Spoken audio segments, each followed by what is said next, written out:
அனைத்து நண்பர்களுக்கும் வணக்கம். உங்கள் ஆஸ்ட்ரோ பழனிசுவாமிகள் பேசுகிறேன். இந்த காணொளியில சிம்மம் ராசிக்கு செப்டம்பர் மாதம் எப்படி இருக்கும் என்பதை பற்றி பொது பலனாக பார்க்கலாம். கோச்சார கிரகங்களின் அடிப்படையில் சொல்லக்கூடிய பலன்கள் மட்டுமே இது. சுய ஜாதகத்திற்கான பலன்கள் அல்ல. இது ஒரு கைடன்ஸ்க்காக, ஒரு விழிப்புணர்வுக்கான பதிவு மட்டுமே. இந்த மாதத்தை பொறுத்தவரையிலும் எதிலும் துணிந்து நின்று தன்னம்பிக்கையுடன் செயல்படக்கூடிய மாதம். ஆனாலும் சில விஷயங்கள்ல முக்கியமா கவனமாக இருக்கணும். கடந்த மாதம் சலிப்பான வாழ்க்கை மாறாதோ என்ற தலைப்புலதான் நான் வீடியோ போட்டு இருந்தேன்.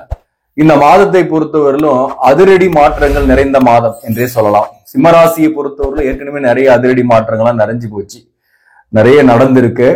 இந்த மாதத்திலையும் சில அதிரடி முடிவுகளால் உங்க வாழ்க்கை மாறும். சில அதிரடி முடிவுகள் எடுக்கக்கூடிய சந்தர்ப்பங்களும் சூழ்நிலைகளும் உங்களை நோக்கி வரும். அதுதான் என்ன அப்படின்றத பார்க்கலாம். ராசியாதிபதியாக வரக்கூடிய சூரியன் இந்த மாதம் செப்டம்பர் மாதம் 17ஆம் தேதி வரலும் ஆட்சியில் இருக்கிறாரு.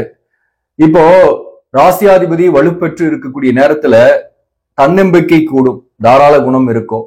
நேசித்தவர்களால் மன அழுத்தங்கள், டென்ஷன்கள் ஏற்படும். 7ஆம் இடத்துல சனி வக்கரமா இருக்கிறாரு.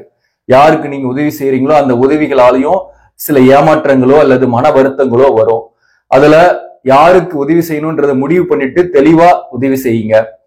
அதே போல பாத்தீங்கன்னாக்க கோபம், டென்ஷன் இருக்கும், வாக்குவாதங்கள் ஏற்படும் குடும்ப வாழ்க்கையில கூட. 2ஆம் பாவகத்துல கேது, 8ஆம் இடத்துல ராகு பகவான். வாக்குவாதங்கள் யாருக்கிட்டையும் செய்யக்கூடாது. குடும்ப உறவுகளாகட்டும், வேலை பார்க்கக்கூடிய இடத்துல மேலதிகாரிகளாகட்டும், இவங்க கிட்ட வாக்குவாதம் செய்யாம கொஞ்சம் நாசுக்கா நடந்துகிட்டீங்கன்னாக்க வேலையில எந்த பிரச்சனையும் கிடையாது. குறிப்பா பாத்தீங்கன்னாக்க எந்த ஒரு காரியத்தையும் துணிந்து செய்யக்கூடிய சூழ்நிலை இந்த மாதத்தை பொறுத்தவரை உங்களுக்கு இருக்கு. கோபம், டென்ஷனை மட்டும் குறைச்சிக்கிட்டீங்கன்னாக்க உங்களுக்கு லாபங்கள் வரும். கண் தொடர்பான பிரச்சனைகள், நெஞ்செரிச்சல், அதே போல உடல்நலத்துல சின்ன சின்ன சோர்வுகள்லாம் போகும். உடல்நல விஷயத்துல கவனம் செலுத்திங்க இந்த மாதத்துல. இப்போ 7ஆம் இடத்துல சனி இருந்து வக்கரமா இருக்கு, கண்டக சனி. இந்த 7ஆம் பாவகத்துல சனி இருப்பது திக்பலம். அந்த கிரகம் வக்கரமாகும் போது பிரச்சனை தான். வாழ்க்கை துணைவருக்கு கொஞ்சம் நீங்க செலவு பண்ற மாதிரி இருக்கும். அவர் ஹெல்த் இஷ்யூஸ், அதனால நீங்க கொஞ்சம் செலவு பண்ணலாம். அல்லது வாழ்க்கை துணைவரால கொஞ்சம் கருத்து வேறுபாடோடு இருக்கக்கூடிய சூழ்நிலை, சற்று பிரிந்து இருக்கக்கூடிய சூழ்நிலை, ஒரே வீட்டுல இருந்தீங்கன்னா கூட தனித்தனி அறைகளில் தூங்கக்கூடிய சூழ்நிலையில அந்த குடும்ப உறவுகள்ல கொஞ்சம் பிரச்சனைகள் இருந்துகிட்டு தான் இருக்கு. கடந்த காலமாவே சரியான தாம்பத்தியம் இல்லை. உங்களுக்கு ஆர்வங்கள் இருந்தாலும் அதற்கான சூழ்நிலைகள் இல்லை.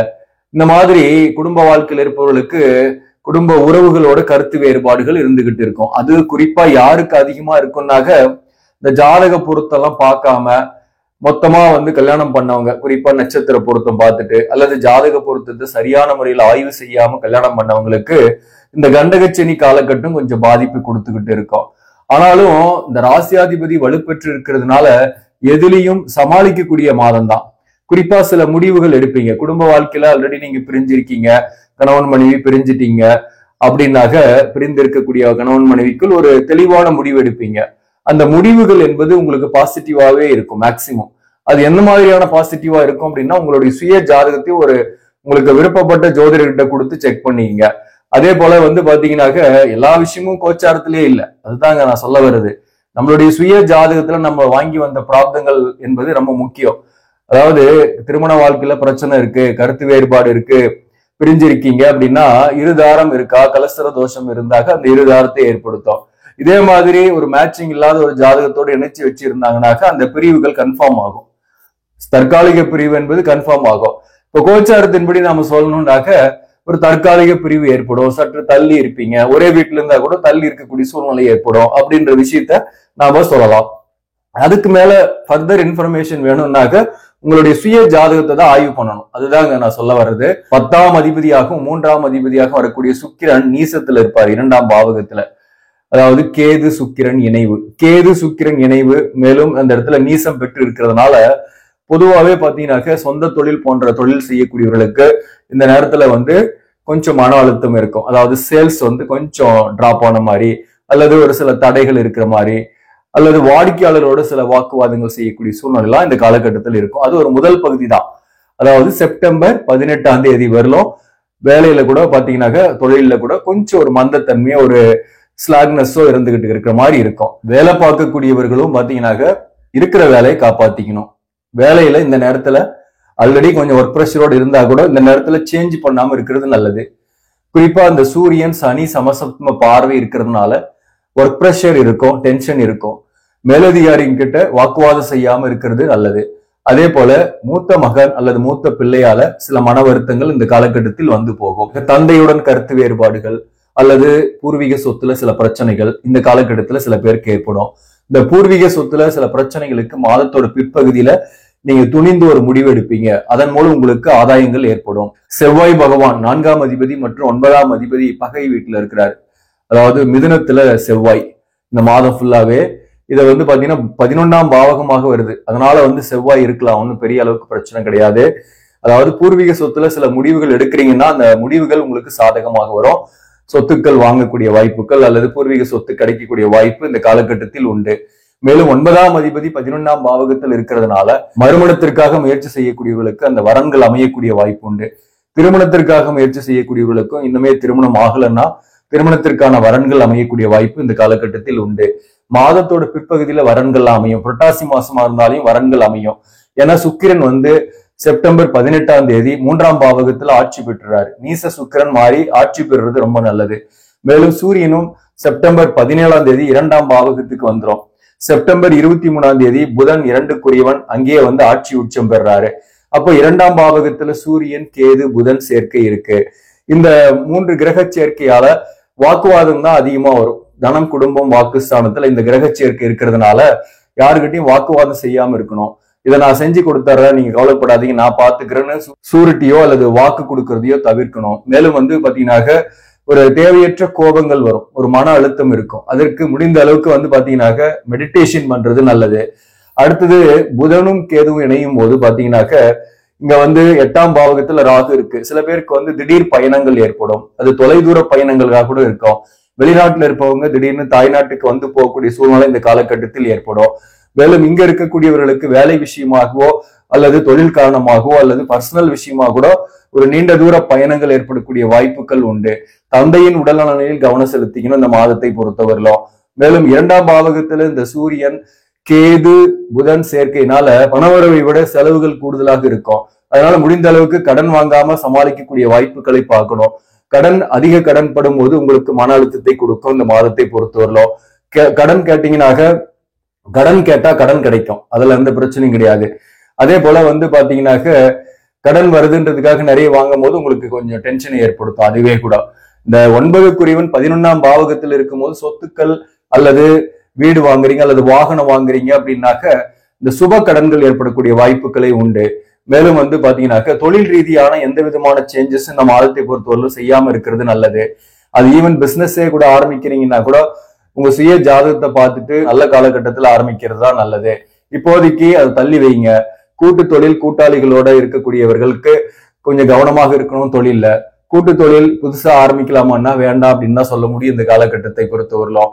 வழக்கு அதே போல சில பிரச்சனைகள், சட்ட ரீதியான பிரச்சனைகள் இருப்பவர்களுக்கு சாதகமாக இருக்கு. டிவோர்ஸ் கேஸ்ல இருக்கீங்க அல்லது சொத்து சம்பந்தமான கேஸ்ல இருக்கீங்கன்னா இந்த நேரத்துல உங்களுக்கு பாசிட்டிவா இருக்கும். வழக்குக்கு போகக்கூடிய சில பேருக்கு சூழ்நிலை இருக்குன்னா அந்த வழக்குகளை வெற்றி அடையக்கூடிய வாய்ப்பும் உண்டு. போட்டித் தேர்வுக்கு எழுதக்கூடியவர்கள் உங்க சுய ஜாதகத்துல அரசு பணிக்கு போறதுக்கான அந்த பிராப்தங்கள் இருக்கும் பட்சத்துல அரசு பணி கிடைக்கக்கூடிய வாய்ப்புகளும் உண்டு. இந்த குரு பகவானை பொறுத்தவரையிலும் ராசிக்கு 10ஆம் பாவகத்துல இருக்கிறாரு. குரு 10ஆம் பாவகத்துல இருக்கிறது தொழில ஒரு அன்சாட்டிஸ்பேக்ஷன் ஏற்படுத்தும் அப்படி நம்ம ஏற்கனவே குரு பயிற்சி பலன்களும் ஒவ்வொரு மாதத்திலையும் சொல்லியிருக்கிறேன். இருக்கிற வேலையில ஒரு சாட்டிஸ்பேக்ஷன் இல்லாம அன்சாட்டிஸ்ஃபைடா ஒர்க் பண்ணிட்டு இருப்பீங்க.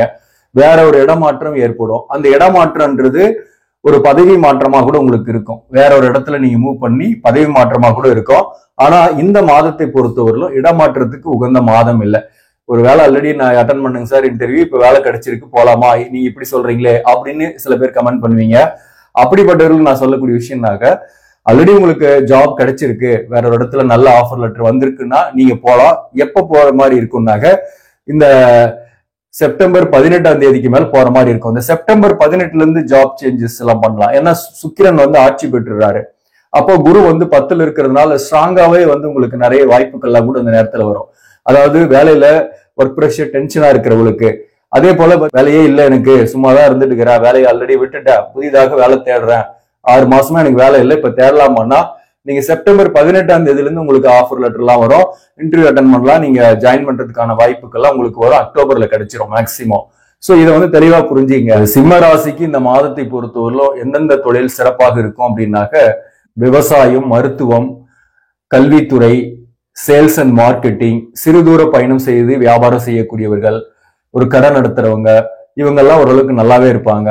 இன்ஜினியரிங் ஃபீல்டு, கம்ப்யூட்டர், உயர் பதவியில் இருப்பவங்க, அரசு பணியில் இருப்பவங்க, அரசியல்வாதி, இவர்களுக்கெல்லாம் கொஞ்சம் பிரச்சனைகள் இருக்கும் இந்த காலகட்டத்துல. நீங்க தான் கொஞ்சம் கவனமாக இருக்கணும். மற்றபடி வந்து இந்த மாதம் ஒரு சிறப்பான மாதம் தான். சில நல்ல முடிவுகளையும் எடுத்து வாழ்க்கையில அடுத்த லெவலுக்கு நீங்க போகக்கூடிய காலகட்டம் தான். அது கணவன் மனைவி ஒற்றுமையாக ஒரே வீட்டுல இருக்கீங்கன்னா கொஞ்சம் விட்டு கொடுத்து போங்க. பெரிய அளவுக்கு வாக்குவாதங்கள் வைக்காம பிரச்சனையை பெருசாக்காம இருக்கிறது நல்லது. மற்றபடி வந்து வேலை தொழில் அமைப்புகள்ல மாதத்தோட பிற்பகுதியில சிறப்பாகவே இருக்கு. முதல் பகுதியில கொஞ்சம் கவனமா இருங்க, அததான் நான் சொல்ல வரேன். அதே போல இந்த மாதத்தை பொறுத்தவரையிலும் சில விஷயங்கள்ல நன்மைகள் ஏற்படும். நான் சொன்ன சில விஷயங்கள், வழக்கு அல்லது தேர்வு எழுதுறீங்க அதுல வெற்றி அடையிறது, எதிரிகளை வெல்றது, உங்க பாதையில குறுக்கிட்டு சில பிரச்சனைகள் பண்ணக்கூடியவர்கள் விலகி போகக்கூடிய வாய்ப்பு, இதெல்லாம் பாசிட்டிவ் இருக்கு. ஆனா சில விஷயத்துல கொஞ்சம் நெகட்டிவ் இருக்கு, அதெல்லாம் கவனமாக இருந்துங்க. ஹார்ட் ஒர்க் பண்ற மாதிரிதான் இருக்கும். உடல் நலத்துல கவனம் செலுத்திங்க. வயதானவர்களாக இருந்தாக, படிக்கக்கூடிய மாணவர்களாக இருந்தாக, ஆரம்ப கல்வி படிக்கக்கூடிய மாணவர்களுக்கு ஹெல்த் வைஸ் கொஞ்சம் பிரச்சனை வந்து போகும். கொஞ்சம் கவனம் செலுத்திக்கணும். கொஞ்சம் மந்தத்தன்மை ஏற்படும். உயர்கல்வி படிக்கக்கூடிய மாணவர்களுக்கு மாதத்தோட பிற்பகுதியில மிக சிறப்பாகவே படிப்பாங்க. அதுல எந்த பிரச்சனையும் கிடையாது. மொத்தத்துல இந்த மாதம் வந்து நன்மையும் தீமையும் கலந்த மாதம் தான். இந்த மாதத்தை பொறுத்தவரை நீங்க வழிபட வேண்டிய தெய்வம் எதுனாக்க சூரிய நமஸ்காரம். சூரியன் ஆட்சி பெறதுனால சூரிய நமஸ்காரம் பண்ணுங்க. பிரதோஷ நாட்கள்ல சிவாலயங்களுக்கு போயிட்டு வாங்க. முடிந்தா அந்த காலகட்டத்துல தான தர்மம் செய்யலாம். பிரசாதம் செஞ்சுட்டு போய் சிவாலயத்துல படைச்சிட்டு அதை வந்து மற்றவங்களுக்கும் பக்தர்களுக்கு கொடுக்கறது உங்களுக்கு நன்மைகளை கொடுக்கும். உடல்நலம் பாதிக்கப்பட்டவர்கள் ஆடை தானம் செய்யுங்க புதன்கிழமையில. ஆக நண்பர்களே, இந்த பதிவு உங்களுக்கு பிடிச்சிருந்தாக லைக் பண்ணுங்க, இதை மற்றவர்களுக்கும் ஷேர் பண்ணுங்க.